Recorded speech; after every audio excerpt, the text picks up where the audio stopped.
Es gibt ein allgemeines Unbehagen mit dem Verlust sozusagen einer klaren nationalen Identität und nicht jeder fühlt sich wohl in der bunten Republik, wo alles geht und es eigentlich keine deutsche Identität außerhalb des Grundgesetzes gibt. Das ist diese Idee der Verfassungspatriotismus. Das Einzige, das uns bindet, ist das Grundgesetz. Und es gibt eine große Gruppe von Menschen, die nicht unbedingt gegen Zuwanderung sind, aber die schon ein Problem damit haben, wenn Zuwanderung zu schneller kultureller Wandel führt. Zum Beispiel, wenn wir über Minderheiten reden, wenn wir zum Beispiel über Ureinwohner reden in Nordamerika oder in Australien, dann finden wir es völlig normal und akzeptabel, dass diese Leute sagen, wir wollen unsere Kultur an unsere Kinder und Enkelkinder weitergeben und wir wollen nicht, dass Einflüsse der Mehrheitskultur in diesem Fall unsere Kultur zu viel ändern. Also wir wollen etwas erhalten.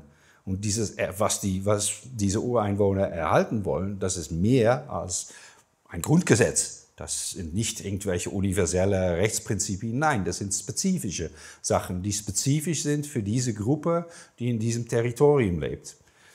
Und viele Deutsche, viele Niederländer, viele Dänen, viele Briten, viele Schotten, viele Iren und so weiter haben ein ähnliches Gefühl über ihre Identität.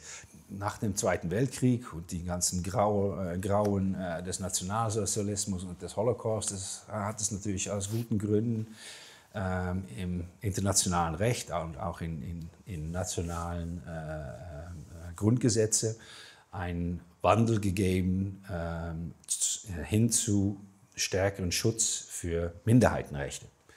Also das Schützen von Minderheiten gegen die Tyrannie der Mehrheit. Und die Annahme ist immer gewesen, ja, die Mehrheit, die ist ja die Mehrheit, also in einer Demokratie, da kann ja die Mehrheit sowieso seinen Willen durchsetzen. Also das Einzige, was wir machen müssen, ist, dass wir bestimmte Garantien einbauen müssen, damit die Mehrheit dieses Recht, diese numerische Mehrheit nicht missbraucht, um Minderheitenrechte abzunehmen, also Grundrechte abzunehmen.